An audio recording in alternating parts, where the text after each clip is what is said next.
So in the last video, we saw that Emmett used his debit card to buy that delicious mocha from Bucks of Star Coffee. So you might be wondering, like, how did he actually get this card? He may have gotten a card like one of these, or it was from either Chase or Charles Schwab or Branch or Wells Fargo.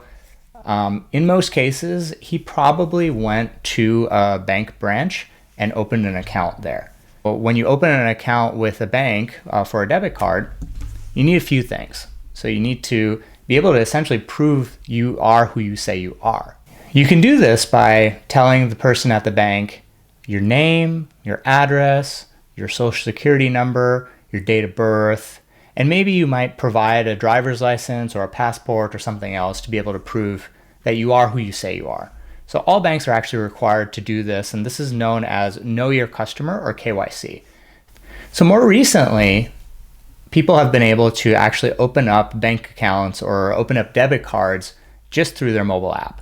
So examples of this are neobanks or challenger banks, such as Varo, Chime, or Branch.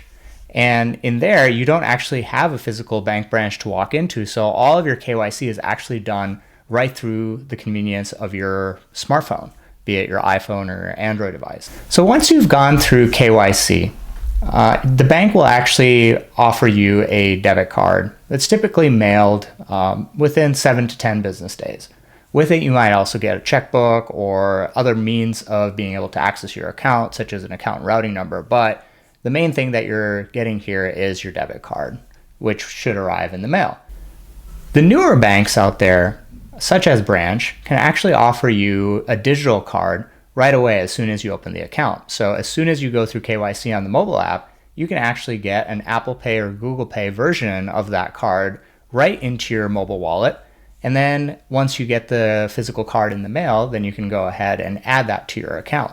So this is something known as tokenization, which we'll talk a little bit more about later. But again, Emmett was able to get his account stood up with a bank and with a debit card that he used to actually go ahead and buy his cup of coffee. So let's do a quick recap here. Emmett, the buyer, was able to get a debit card that was issued to him by his issuing bank, which was Moneybin Bank. The issuing bank has an issuer processor that connects everything to the network and also to the merchant, which is the seller.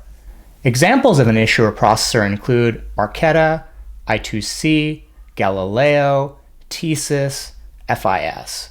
And these are systems that actually have a piece of hardware that actually enable us to communicate with the networks, be it Visa or MasterCard. Now let's go to the other side of the table. The merchant or the seller actually needs some sort of device that can actually accept the payment. So an example of this is a Square terminal that they can use to physically accept a card payment.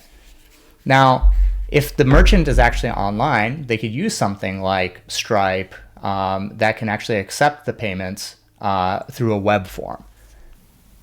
The payment terminal oftentimes is connected to an acquirer processor. Now, the example that I just gave you with Square is not an acquirer processor, but rather it uses Wells Fargo or Chase Payment Tech as the acquirer processor to be able to relay that information from the terminal to the network to be able to get a decision from the issuer processor. And then finally, in the middle, you have the card networks, or the card schemes, or sometimes referred to as the network rails. So an example of this is Visa or MasterCard, Amex, or Discover. And again, we'll go into all of these components into more depth, but this is just a quick recap of what actually happens when you take a debit card and swipe it to buy a cup of coffee. We'll talk about more things in the next video. Thanks again.